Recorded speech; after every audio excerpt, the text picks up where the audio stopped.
વિદ્યાર્થી મિત્રો નમસ્કાર. આપણે આગળના લેક્ચરની અંદર કલિકાંતર વિન્યાસના અલગ અલગ પ્રકારો, જેમાં ધારાસ્પર્શી, વ્યાવૃત, ઇન્દ્રિપેટ, દ્વિકોણસીય, પતંગિયાકારનો આપણે અભ્યાસ કર્યો. ત્યારબાદ એકગુચ્છી પુંકેસર, દ્વિગુચ્છી પુંકેસર અને બહુગુચ્છી પુંકેસર ચક્રની વાત કરી હતી. ફરતી પાછું આપણે એક વખતે રિવિઝન કરીએ. એકગુચ્છી પુંકેસર એટલે શું અને દ્વિગુચ્છી પુંકેસર એટલે શું, તો અહીંયા આગળ આપણે ફરતી પાછા એમાં જોઈએ તો સમજી શકશો સારી રીતે. ફરીથી આપને સમજાવવાનો પ્રયત્ન કરું. એકગુચ્છી પુંકેસર એટલે ફક્ત એક જ ગુચ્છ.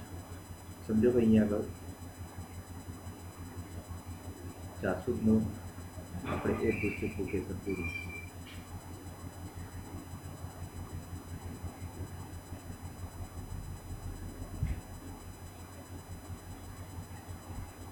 તો આની અંદર બધા જ પુંકેસરોના પુંકેસર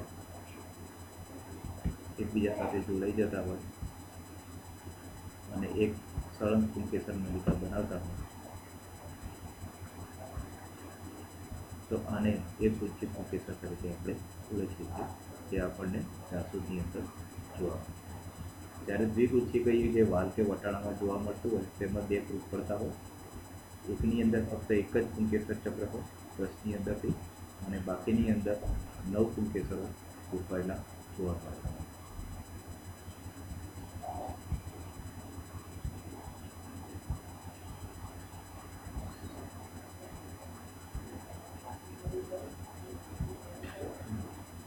આ પ્રકારે રચના થતી આપણને જોવા મળતી હોય તો એને આપણે કહીશું દ્વિગુચ્છી પ્રકારનું પુંકેસર તરીકે એને ઓળખીશું.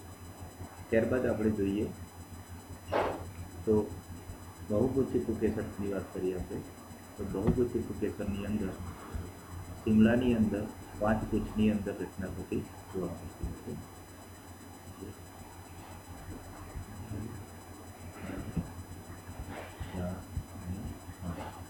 પાંચે 5 ગુચ્છની અંદર ઘણા બધા પુંકેસરો એકબીજા સાથે ગોઠવાયેલા આપણને જોવા મળતા હોય. આવી રીતે રચના થતી હોય તો એને આપણે કહીશું બહુગુચ્છી પુંકેસર ચક્ર.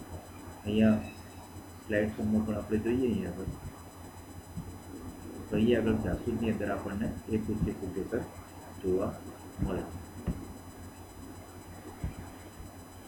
ત્યારે દ્વિગુચ્છી પુંકેસરની વાત કરીશું આપણે. તો વાલ કે વટાણાની વાત કરીએ આપણે, તો આની અંદર આપણને દ્વિગુચ્છી પ્રકાર પુંકેસર આપણને જોવા મળશે. તો આમાં આપણને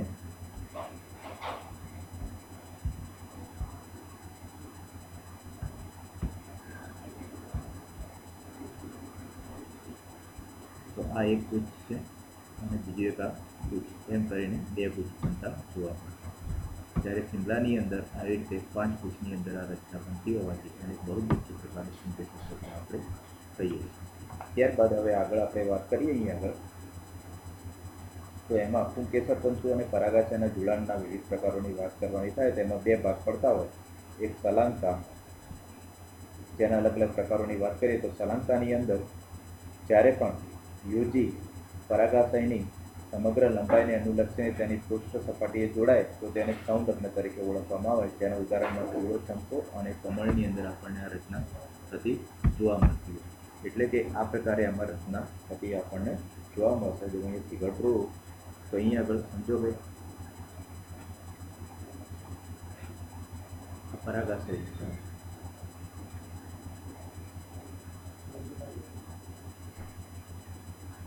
આ એની યોજીનો ભાગ છે, તો એના પૃષ્ઠ ભાગ સાથે અહીંયા સળંગ રીતે જોડાયેલો છે. આ રીતે જોડાણ થતું હોય તો એ ભાગને આપણે કહેશું સંલગ્ન પ્રકારના પુંકેસર તરીકે આપણે ઓળખીશું. જ્યારે તલસની વાત કરીએ તો તલસની અંદર જો તંતુ પરાગાશયના તલ પ્રદેશના અંત પામે તો આવા જોડાણને આપણે કહેશું તલસ પર સંલગ્નતા તે અધોવર્ત સંલગ્નતા તરીકે ઓળખીએ છીએ।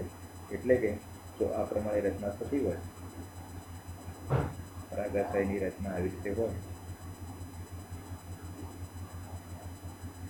અને એના તલ પ્રદેશ એટલે કે તલ પ્રદેશનો ભાગ છે, ત્યાં આગળ એનો જે દંડ રહ્યો એ એનું જોડાણ અંત થઈ જતું હોય, એટલે કે અહીંયા આગળ જોડાણ થતું હોય તો આને કહેશું આપણે તલ લગ્ન પ્રકારનું અથવા તો અધોવર્ત પ્રકારનું તરીકે ઓળખશું। જ્યારે પૃષ્ઠ સંલગ્નતાની અંદર સળંગ આવી રીતે આપણને જોડાણ થતું આપણને જોવા મળતું હોય। અહીંયા આગળ એક્ઝામ્પલમાં આપણને રાઈ આપેલી છે, અહીંયા બ્રાઉઝરમાં જોઈએ આપણે અહીંયા સર્ચ કરીને તો મળે છે। રાઈ કે લીએ ચંપકા એટલે ફૂલો ચંપો થશે।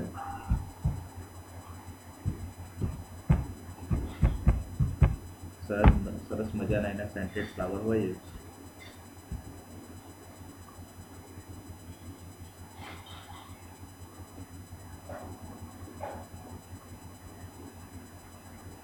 તો અહીંયા તમે જોઈ શકો છો મેગ્નોલિયા છે, પીળા ચંપાના ફ્લાવર અહીંયા આપેલા છે।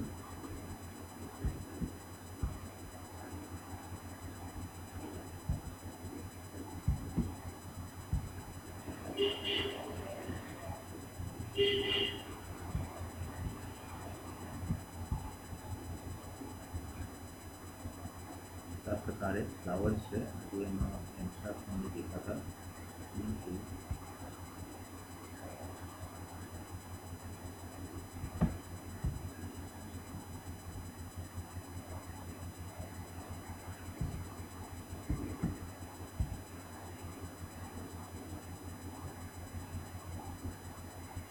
અહીંયા આગળ જે પુંકેસરો દેખાય છે જે એની સાથે સળંગ રીતે જોડાયેલા આપણે જોઈ શકીએ।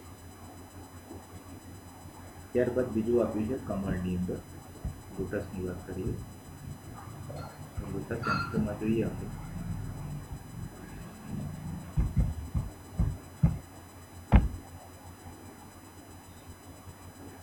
અહીંયા તમે લોટસ સેન્સર જોઈ શકો છો।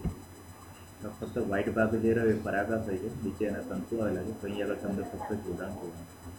તો આ પ્રમાણે રચના થતી હોય તો એને કહેશું આપણે તલસ્થ પ્રકારના જોડાણ તરીકે એને આપણે ઓળખશું। તો આ પ્રકારે સંલગ્ન પ્રકારના જોડાણ તરીકે આપણે ઓળખશું। ત્યારબાદ રાઈની અંદર જોઈએ, રાશિકાની અંદર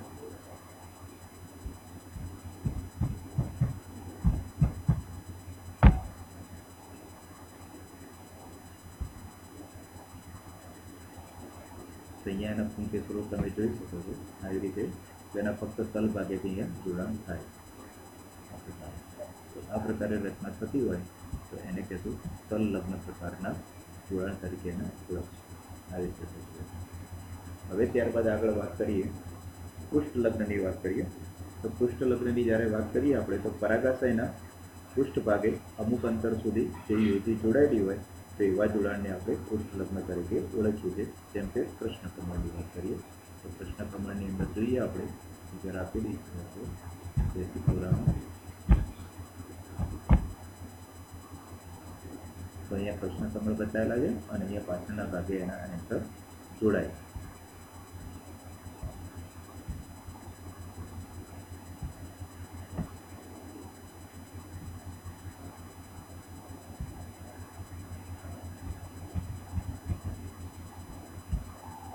સ્પષ્ટપણે તમે એને જોઈ શકો છો।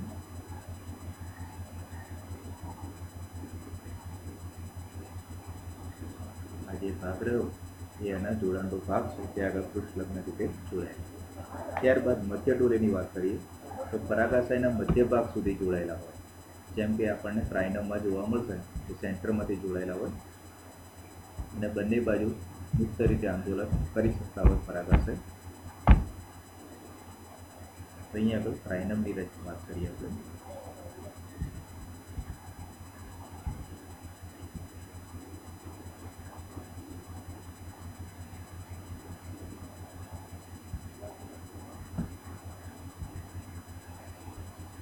આ રીતે અહીંયા મધ્ય ભાગથી જોડાયેલા છે અને બંને છેડા એકબીજાથી મુક્ત રહેતા હોય, પવનથી સરળતાથી આંદોલન કરી શકતા હોય, તો આ રીતે રચના એમાં થતી આપણને જોવા મળતી હોય।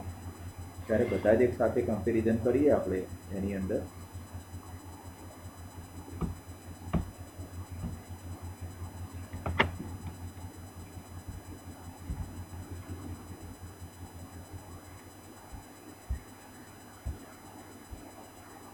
આપણે એક સાથે કમ્પેરિઝન કરીને પણ અહીંયા જોવાનું ટ્રાય કરીએ તો અહીંયા ફિગર્સ આપેલી છે ચારે પ્રકારની. તે ચારે પ્રકારની ફિગરની અંદર તમે સારી રીતે અહીંયા સમજી શકો છો. પહેલા પ્રકારની જે ફિગર રહી અહીંયા આગળ બતાવી છે.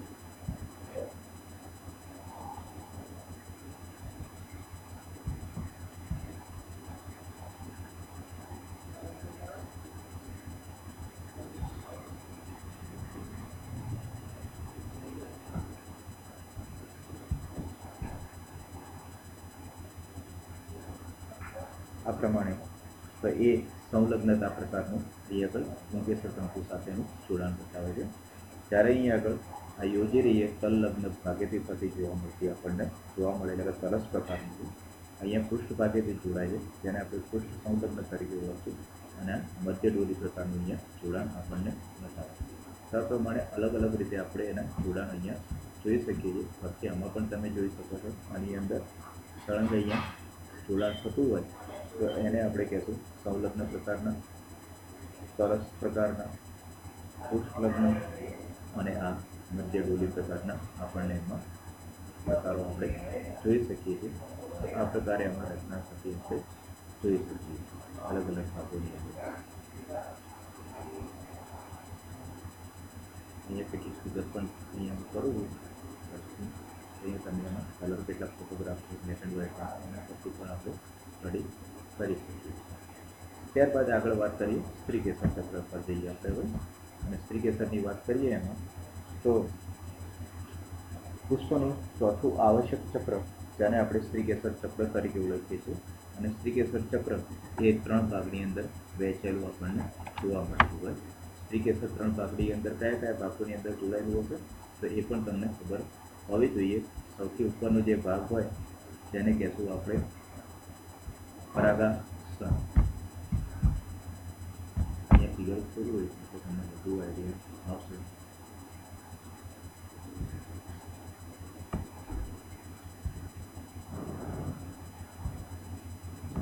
આ ઉપરનો ભાગ પરાગાસન છે. સ્ટાઇલ એટલે કે પરાગવાહિની આવેલી છે અને બીજા આવા 3 ભાગની અંદર સ્ત્રીકેસરની ગોઠવણી થતી આપણે જોઈ શકીએ. તો આ 3 પ્રકારે અહીંયા સ્ત્રીકેસરોની રચના થતી આપણને જોવા મળતી હોય. તો એની અંદર પણ આપણે અલગ અલગ પ્રકાર જોવાના હોય તો એમાં મુક્ત અને યુક્ત સ્ત્રીકેસર. જો બધા સ્ત્રીકેસરો એકબીજા સાથે જોડાયેલા હોય તો એને યુક્ત કહેવાય અને જો મુક્ત રીતે છૂટા હોય તો એને આપણે મુક્ત તરીકે ઓળખીએ. જો એક જ સ્ત્રીકેસર હોય જેને એક જ સ્ત્રીકેસરી કહેવાય. એક કરતાં વધુ સ્ત્રીકેસરો આવેલા હોય તો એને આપણે કહીશું બહુ સ્ત્રીકેસરી સ્ત્રીકેસર ચક્ર. તો પુષ્પાક્ષની મધ્યમાં કે સૌથી અંદર આવેલું અંતિમ ચક્ર એ આવશ્યક ચક્ર છે અને માદા પ્રજનન તરીકે હોય. જેમ પુંકેસર ચક્રને આપણે લઘુબીજાણુ પર્ણ તરીકે ઓળખતા હતા એમ સ્ત્રીકેસરને મહાબીજાણુ પર્ણ તરીકે આપણે ઓળખીએ. તે એક કે વધારે સ્ત્રીકેસરોથી બનેલું હોય. જો સ્ત્રીકેસર ચક્ર માત્ર એક જ સ્ત્રીકેસરનું બનેલું હોય તો તેને એક સ્ત્રીકેસરી સ્ત્રીકેસર ચક્ર કહેવામાં આવે. જેમ કે સિંબી, વાલ વટાણા,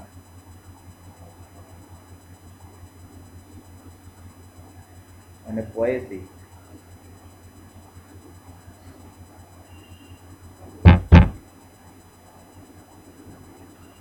એટલે કે ઘઉં જેનું જૂનું નામ થાય પોએસીનું ગ્રામીણી કુળ તો એની અંદર આપણને જોવા મળતું હોય.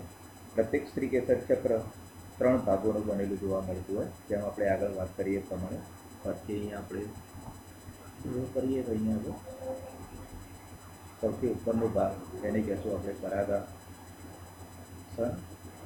પરાગવાહિની અને નીચેનો ભાગ તેરલ ખોયેલું તેને આપણે કહેશું બીજા સાહિત્ય તરીકે ઓળખીએ. આને કહેશું પરાગાસન,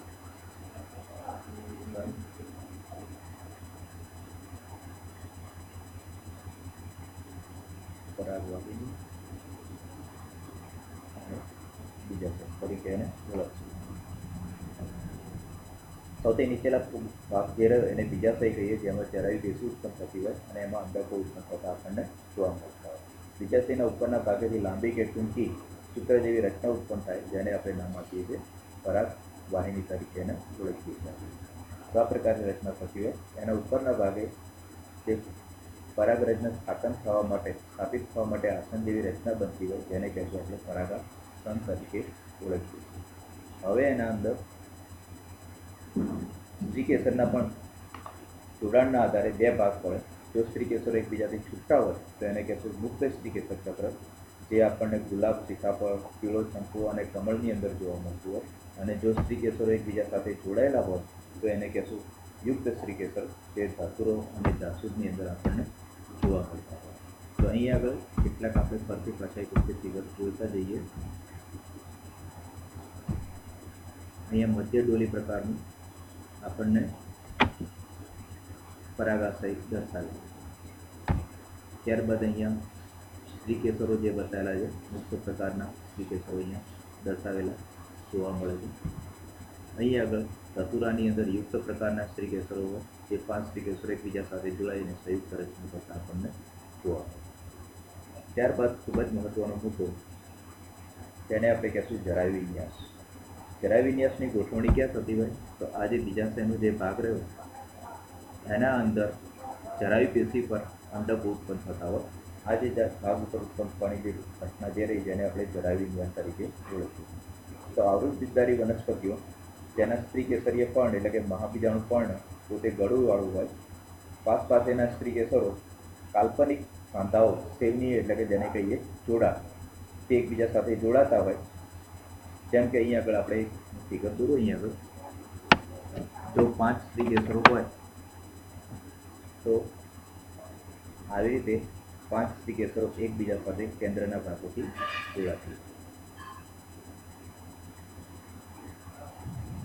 3 સ્ત્રીકેસરો હોય તો 3 આવી રીતે જોડાતા હોય. તો આ જે ભાગ જે રહ્યા જેને કહેશું આપણે સાંધા અથવા તો સેવની અથવા તો પટ તરીકે એને ઓળખીએ છીએ. અને જ્યાં જોડાણ થતું હોય ત્યાં આગળ જરાયુ પેશી ઉત્પન્ન થતી હોય.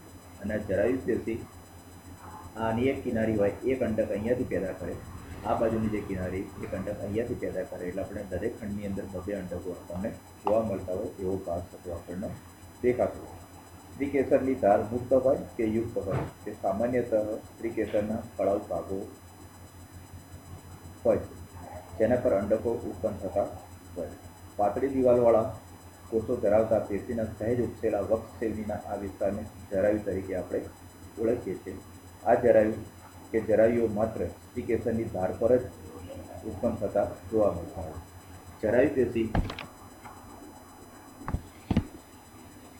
જરાયુ પેશીના વિવિધ કુળોનો સ્થાયી લક્ષણ તરીકે આપણે એને ગણીએ છીએ. અને તે કોઈ એક કુળમાં એક સામાન્યતઃ સમાન જોવા મળતું હોય. જેમ કે માલવેસી કુળ લઈએ તો એમાં અક્ષવર્તી પ્રકારનું જરાયુ વિન્યાસ જોવા મળશે. સુપરબિટેસી લઈએ તો એમાં ચર્મવર્તી પ્રકારનું જરાયુ વિન્યાસ જોવા મળશે. આવૃતબીજધારી વનસ્પતિઓમાં પણ એનો ખૂબ મહત્વનો ભાગ રહેલો આપણને જોવા મળતો હોય. તેની વ્યાખ્યા આપીએ આપણે તો બીજાશયમાં અંડકો ધરાવતા જરાયુ કે જરાયુઓનું ઉદ્ગમ સ્થાન અને તેમની ગોઠવણીને આપણે જરાયુ વિન્યાસ કહીએ છીએ. એટલે ટૂંકમાં એવું કહી શકીએ કે બીજાશયમાં જરાયુ પેશીની ઉત્પત્તિ અને ગોઠવણીના ક્રમને આપણે જરાયુ વિન્યાસ તરીકે ઓળખીએ છીએ. હવે જરાયુ વિન્યાસના પ્રકારોની વાત કરીએ તો જરાયુ વિન્યાસના પ્રકારો અલગ અલગ રીતે આપણને જોવા મળતા હોય. અહીંયા કેટલાક આપણે એના પ્રકારો અલગ અલગ આપણે જોઈશું.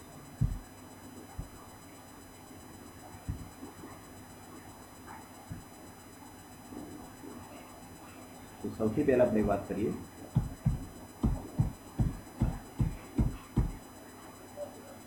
અહીંયા બતાવે છે એ પ્રમાણે અક્ષવર્તી પ્રકારનો તમે જરાયુ વિન્યાસ જોઈ શકો છો.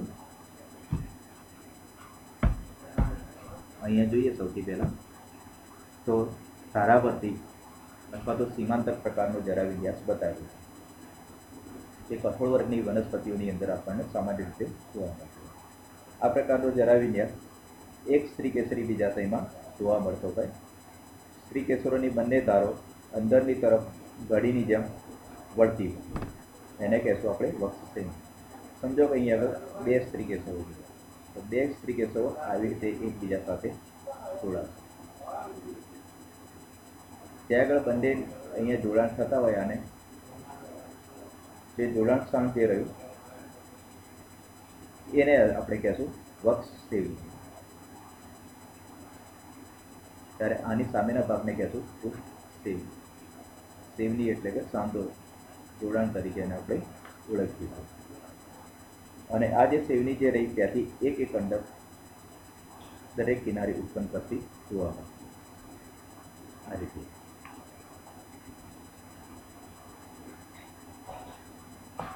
પક્ષી સેવની બીજાશયના પોલાણમાં જરાય ઉત્પન્ન કરે તેના પર અંડકોની એક કે બે હરોળ બને. અંડકોની બે હરોળ હોય તો બંને ધારો પર અંડકો એકાંતરે ગોઠવાય.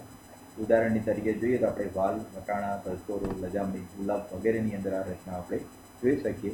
બીજાશય હંમેશા એક કોટરી જ બનતું જોવા મળતું હોય, જેમ કે અહીંયા ફિગરમાં તમને બતાવ્યું છે આ પ્રમાણે એક કોટરી જ રચના એની અંદર બનતી આપણને જોવા મળતી હોય છે.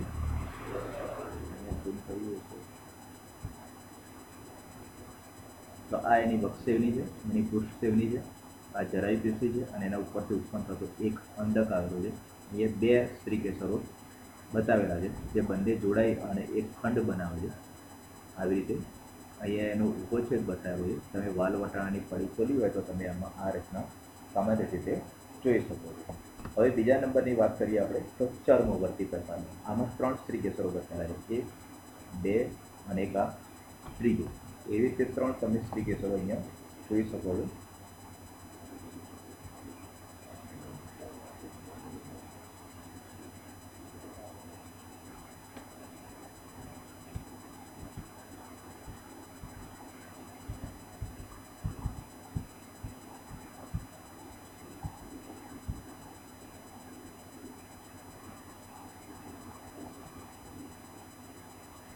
સ્ત્રીકેસર છે એની સાથે આ બીજું જોડાય છે અને એક આ ત્રીજું જોડાય. જે આગળ જોડાણ થાય છે તે આગળ આ જરાય પેશી ઉત્પન્ન થાય છે. એના પરથી દરેકે દરેક એક એક અંડક અહીંયાથી પેદા થતો આપણને જોવા મળે છે.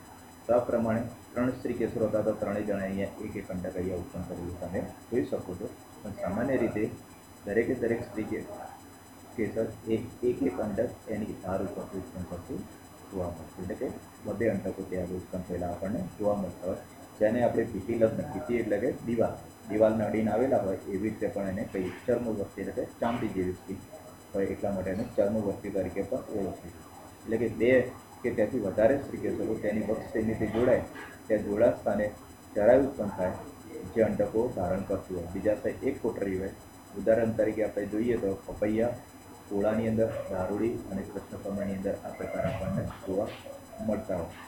પરંતુ કેટલીક વખતે રાયની અંદર, બ્રાસિકેસીની અંદર પણ ફૂટપટ એમ ઉત્પન્ન થતા હોવાથી એક ખંડની જગ્યાએમાં 2 ખંડ બની જતા જોવા મળતા હોય. સામાન્ય રીતે રાય લઈએ આપણે તો દ્વિ સ્ત્રીકેસરી છે એમાં તો 2 સ્ત્રીકેસરો આવી રીતે એના પટ ઉત્પન્ન કરે અને એની અંદરથી આ જરાયુ પેશી ઉત્પન્ન થાય. જરાયુ પેશી અહીંયા બંને બાજુ એક એક અંડક પેદા કરે અને ઘણી વખતે એની અંદરથી એક વચ્ચે ફૂટપટ પેદા થતો હોય. એટલે કે બીજાશય 2 ખંડની અંદર વહેંચાઈ જતું જોવા મળતું હોય ત્યાં આગળ, તો એને દ્વિખંડી તરીકે પણ આપણે ઓળખીએ છીએ. આ રીતે એની અંદર રચના થતી જોવા મળતી હોય, એટલે કે આભાસી ફૂટપટ ત્યાં આગળ ઉત્પન્ન થતો જોવા મળતો હોય. ત્યારબાદ વાત કરીએ આપણે અક્ષવર્તી. તમારી સામે અક્ષવર્તી પ્રકારનો જરાય વિન્યાસ બતાવેલો છે જે ભીંડાની અંદર ટીએસ મૂકેલો છે. અહીંયા તમે જોઈ શકો છો. તો આ એના સ્ત્રીકેસર, એક સ્ત્રીકેસર, આ એનું બીજું કા ચોથું સ્ત્રીકેસર અને આ 5મું સ્ત્રીકેસર. તો બંને એને બધાના જે સ્ત્રીકેસરોના જે કોટરો હોય એ છે કેન્દ્રમાં આવીને જોડાય. ત્યાં આગળ જરાયુ પેશી કહેવાય અને એના ઉપર એક એક કિનારીથી એક એક અંડક આવી રીતે ઉત્પન્ન થતું. ટોટલ 5 ખંડ આવી રીતે પેદા થશે. જેટલા સ્ત્રીકેસરો એટલા ખંડ, એટલે કે આમાં 5 સ્ત્રીકેસરો એટલા 5 ખંડ થયા. દરેક કોટરની અંદર 2 અંડકો હોય એટલે ટોટલ 5 ખંડના ગણીએ આપણે તો 10 અંડકો આપણને જોવા મળતા હોય. ઘરે પણ તમે જોઈ શકો ભીંડા જ્યારે સમારતા હોય ત્યારે તમને આ રચના સામાન્ય રીતે જોવા મળતી હોય અક્ષવર્તી પ્રકારના જરાયુ વિન્યાસની અંદર. તો આ પ્રકારના જરાયુ વિન્યાસ દ્વિ કે બહુસ્ત્રીકેસરી બીજાશયમાં જોવા મળે. બીજાશયનું પોલાણ પડદાઓ દ્વારા 2 કે વધારે કોટરોમાં વિભાજિત થઈ જાય. આવા પડદાઓ એના વાત કરીએ આપણે ઘટક બંધ સ્ત્રીકેસરોને આંતરવલિત પાર્શ્વ દિવાલો તરીકે પણ ઓળખીએ. સ્ત્રીકેસરોની દિવાલો કેન્દ્રમાં મળે ત્યાં તેઓ સામાન્ય રીતે જોડાઈ જઈને અક્ષ બનાવે. બીજાશયમાં કોટરોની સંખ્યા સ્ત્રીકેસરોની સંખ્યા જેટલી જ હોય. દાખલા તરીકે રીંગણ અને ટામેટામાં દ્વિયુક્ત સ્ત્રીકેસર, દ્વિકોટરીય, ડુંગળી અને શતાવરીમાં ત્રિયુક્ત સ્ત્રીકેસરો ત્રિકોટરીય જોવા મળતા હોય. જ્યારે ધતુરામાં આભાસી પટ ઉત્પન્ન થાય દ્વિયુક્ત સ્ત્રીકેસરો દ્વિકોટરીય, બીજાશય ચતુષ્કોટરીય બને. જાસૂદમાં 5 સ્ત્રીકેસરો હોવાથી પંચકોટરીય અને લીંબુમાં બહુયુક્ત સ્ત્રીકેસરો બહુકોટરીય અક્ષવર્તી જરાવિન્યાસ જોવા મળતો હોય. અક્ષવર્તી જરાવિન્યાસનો સામાન્ય રીતે આદ્ય પ્રકારનો જરાવિન્યાસ પણ કહેવામાં આવે અને આ પ્રકારમાંથી મુક્ત કેન્દ્ર અથવા તો બહિષ કે તલસ જરાવિન્યાસના કેટલાક સ્વરૂપો ઉદ્ભવ્યા છે એવું પણ સ્વીકારવામાં આવે છે. જ્યારે વચ્ચેના પડદાઓ તૂટી જાય ત્યારે એને આપણે મુક્ત કેન્દ્ર તરીકે કહીએ છીએ. અહીં આગળ ધારાસ્પર્શી પ્રકારનો બતાવેલો છે, અહીંયા ચર્મવર્તી પ્રકારનો બતાવેલો છે. આગળ આપણે વાત કરીએ છીએ એ પ્રમાણે અહીં આગળ તલસ પ્રકારની વાત કરીએ તો તલસ પ્રકારના જરાવિન્યાસની અંદર આપણે જોઈએ તો બેઝલ પ્લાસેન્ટામાં તો અત્યાર સુધી બધામાં વક્ષ ઉપરથી અંડકો ઉત્પન્ન થતા હતા, પણ આની અંદર પૃષ્ઠ સેવની ઉપરથી અંડકો ઉત્પન્ન થતા હોય.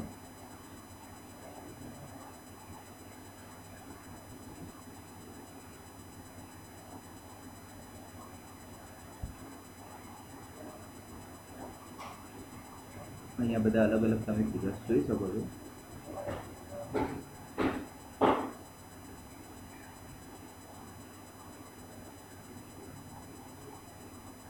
કોઈ વ્યવસ્થિત એકાદ ફિગર હોય તો હું તમને બતાવવાનો પ્રયત્ન કરું.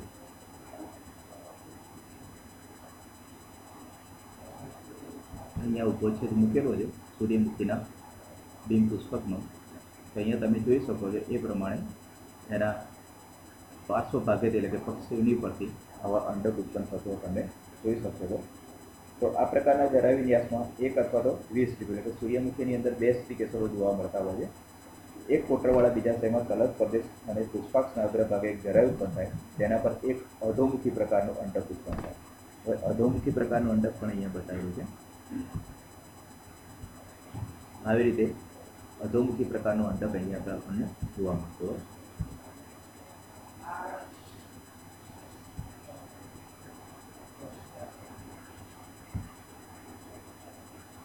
આ રીતે એમાં રચના થતી આપણને જોવા મળતી હોય. તેના પર એક જ અધોમુખી અંડક જોવા મળે. આ જરાવિન્યાસ સૌથી વધારે વિકસિત જરાવિન્યાસ તરીકે ઓળખવામાં આવે, જે પોલિગોનેસી ફેમિલીમાં સૂર્યમુખી એટલે કે એસ્ટ્રેસી કુળની અંદર અને બહુમકાઈ પોએસી કુળની અંદર આપણને આ પ્રકારના જરાવિન્યાસ જોવા મળતા.